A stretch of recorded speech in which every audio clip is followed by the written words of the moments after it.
Hello all.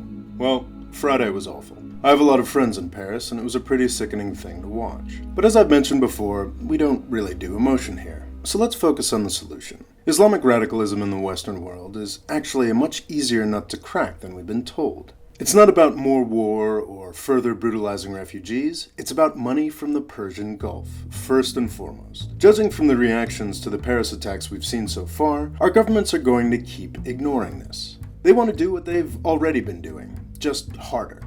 The war in Syria is now likely to intensify. If this leads to the end of the ISIS sideshow, I'm all for it. But those who claim they're going to fix the problem by wiping out one group of lunatics are just plain lying to you. No matter how badly our governments want it to be true, ISIS and Al-Qaeda are not powerful, shadowy networks commanding attacks from the shadows. They are brands that lone wolves or groups of losers affiliate themselves with. Bombing Syria to stop attacks in France makes about as much sense as bombing a men's rights convention to stop school shootings in the United States. It may make us feel better, but it doesn't accomplish anything.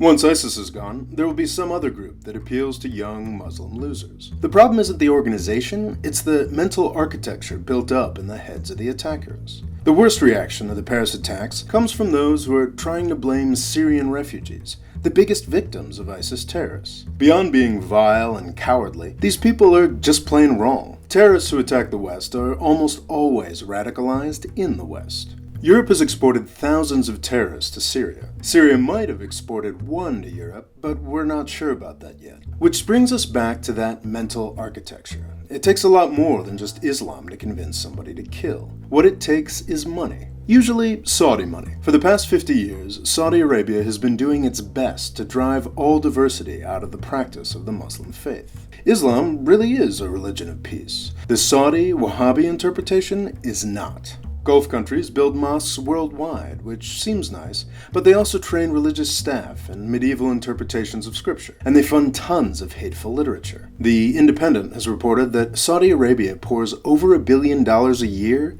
into these activities in Britain alone. This half-century of radicalization, largely paid for by Western consumers of oil, is the true source of terror. Much has been made of Gulf country cooperation on shutting down terror funding. But these 14 years of effort have only focused on the last little bit of radicalization, and very incompletely so.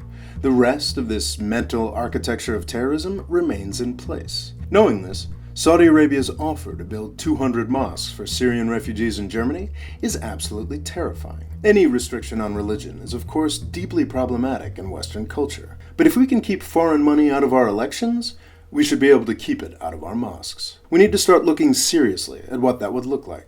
We should have started 14 years ago. The best way to honor the memory of 9/11 and the victims of the Paris attacks is to stop Saudi money, not Syrian refugees.